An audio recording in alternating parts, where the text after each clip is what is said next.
Gentlemen, we have called you together to inform you that we are going to overthrow the United States government. Do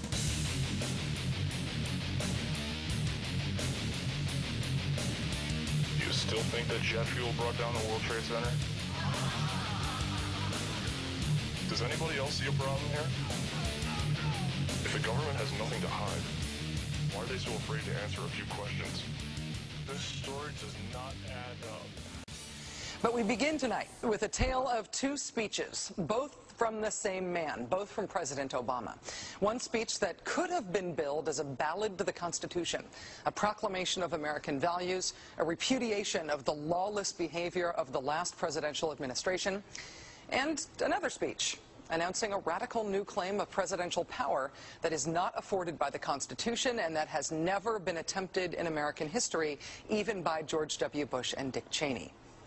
Remarkably, President Obama today made both of those speeches simultaneously. Standing inside the National Archives in front of the actual original Constitution, President Obama delivered a blistering critique of the Bush administration, in which he called their actions and their legacy literally a mess. Our government made a series of hasty decisions. Poorly planned, haphazard approach. Too often, we set those principles aside as luxuries that we could no longer afford. Our government made decisions based on fear rather than foresight. The decisions that were made over the last 8 years established an ad hoc legal approach for fighting terrorism that was neither effective nor sustainable. An ad hoc legal approach for fighting terrorism that was neither effective nor sustainable. Ouch. Then, moments later, he announced his own ad hoc legal approach for fighting terrorism. President Obama today proposed something new, something called prolonged detention. Doesn't sound that bad, right? Prolonged detention. Did you ever see the movie Minority Report? It was based on a Philip K. Dick short story. Came out in 2002. It starred Tom Cruise, remember? He played a police officer in something called the Department of Pre-Crime. Pre-crime is where people are arrested and incarcerated to prevent crimes that they have not yet committed. Mr. Marks, by mandate of the District of Columbia Pre-Crime Division, I'm placing you under arrest for the future murder of Sarah Marks and Donald Dubinos. Take place today, April 22nd, at 0800 hours, 4 minutes. No, I didn't do anything. You didn't do anything, but you're gonna. Future murder. Creepy, right? Putting somebody in jail not for what they've done, but for what you're very sure they're going to do? There may be a number of people who cannot be prosecuted for past crimes. In some cases because evidence may be tainted, but who nonetheless pose a threat to the security of the United States. We're not prosecuting them for past crimes, but we need to keep them in prison because of our expectation of their future crimes. Al-Qaeda terrorists and their affiliates are at war with the United States, and those that we capture, like other prisoners of war, must be prevented from attacking us again. Prevented. We will incarcerate people preventively. Preventive incarceration. Indefinite detention without trial. That's what this is. That's what President Obama proposed today, if you strip away the euphemisms. One civil liberties advocate told the New York Times today, quote, "We've known this was on the horizon for many years, but we were able to hold it off with George Bush. The idea that we might find ourselves fighting with the Obama administration over these powers is really stunning." And it is stunning, particularly to hear President Obama claim the power to keep people in prison indefinitely with no charges against them, no conviction, no sentence, just imprisonment. It's particularly stunning to hear him make that claim in the middle of a speech that was all about the rule of law. But we must do so with an abiding confidence in the rule of law. Our government was defending positions that undermine the rule of law to ensure that they are in line with the rule of law. How can a president speak the kind of poetry that President Obama does about the rule of law and call for the power to indefinitely, preventively imprison people because they might commit crimes in the future? How can those two things coexist in the same man, even in the same speech? Well, that brings us to the self-consciously awkward, embarrassing part of this speech today. After condemning the Bush administration for what he called their ad hoc legal strategy, for trying to make things seem legal that patently weren't, this is what President Obama proposed. My administration has begun to reshape the standards that apply to ensure that they are in line with the rule of law. We must have clear, defensible, and lawful standards for those who fall into this category. We must have a thorough process of periodic review so that any prolonged detention is carefully evaluated and justified. Our goal is to construct a legitimate legal framework for the remaining Guantanamo detainees that cannot be transferred. Our goal is not to avoid a legitimate legal framework. In our constitutional system, prolonged detention should not be the decision of any one man. If and when we determine that the United States must hold individuals to keep them from carrying out an act of war, we will do so within a system that involves judicial and congressional oversight. And so going forward, my administration will work with Congress to develop an appropriate legal regime so that our efforts are consistent with our values and our Constitution. You'll construct a legal regime to make indefinite detention legal. You will, what does he say? Develop an appropriate legal regime. So you can construct a whole new system outside the courts, even outside the military commissions, so that you can indefinitely imprison people without charges. And you'll build that system from scratch. What's that somebody said about ad hoc legal strategies?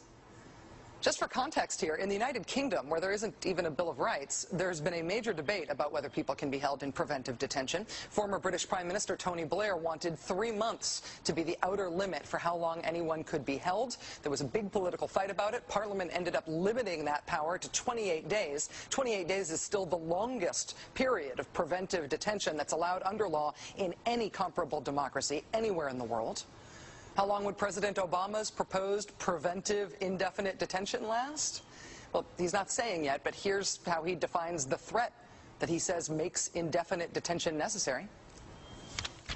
Right now, in distant training camps and in crowded cities, there are people plotting to take American lives. That will be the case a year from now, 5 years from now, and in all probability 10 years from now. 10 years from now. So you could get arrested today and locked up without a trial, without being convicted, without being sentenced for, say, 10 years until the threat of your future criminal behavior passes. Prolonged detention, he's calling it.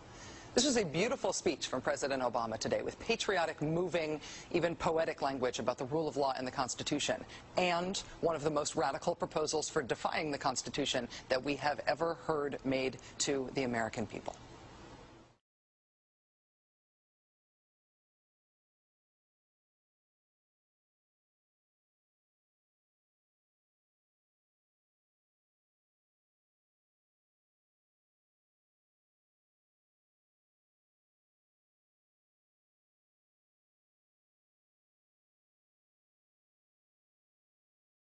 Gentlemen, we have called you together to inform you that we are going to overthrow the United States government. Do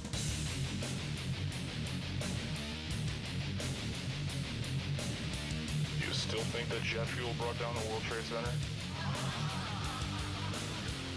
Does anybody else see a problem here?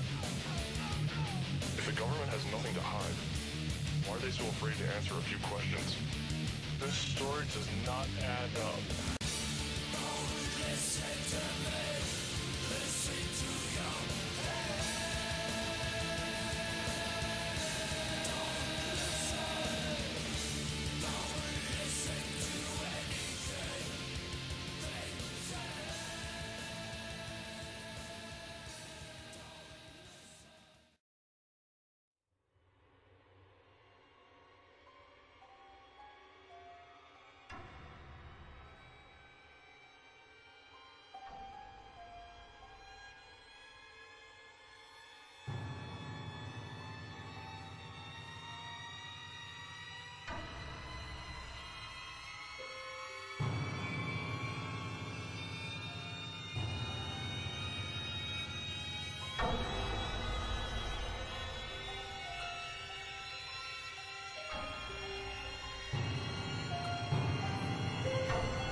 Thank you, Madam Deputy Speaker. The title of this report is A Satirist's Dream, closing the gap between anti-corruption law and reality. I could fill my 60 seconds talking about the 18 years' worth of unaudited accounts, or the bazillions that are squandered on agriculture and foreign aid boondoggles, or the Tillack case where instead of any of the alleged fraudsters being arrested, it was the journalist trying to find out about them who found himself banged up by the police. I could talk about the £6.6 million spent last year by European commissioners simply on entertainment and luxury gifts and hotels. I could talk about the wonderful spectacle of President Van Rompuy and Commissioner Ashton flying to the same meeting in Russia in separate private jets, leaving Brussels within 4 hours of each other. Instead, I'll confine myself to saying this. These things happen not because the EU attracts particularly bad people. I mean, of course it attracts some bad people, man is fallen, and like all institutions it contains those who give in to temptation. It happens rather because there is no link between taxation, representation and expenditure at Brussels level. It was Milton Friedman who said there's two kinds of money in the world, there's your money and there's my money. The trouble is that in the EU it's all your money, hence negligence, corruption, fraud and what we see before us today. Mr. Co-President Nigel Farage, Freedom and Democracy. Well, good morning, Mr. Van Rompuy. You've been in office for 1 year, and in that time the whole edifice is beginning to crumble. There's chaos. The money's running out. I should thank you. You should perhaps be the pin-up boy of the Eurosceptic movement. But just look around this chamber this morning. Just look at these faces. Look at the fear. Look at the anger. Poor old Barroso here looks like he's seen a ghost. You know, they're beginning to understand that the game is up, and yet in their desperation to preserve their dream, they want to remove any remaining traces of democracy from the system. And it's pretty clear that none of you have learned anything.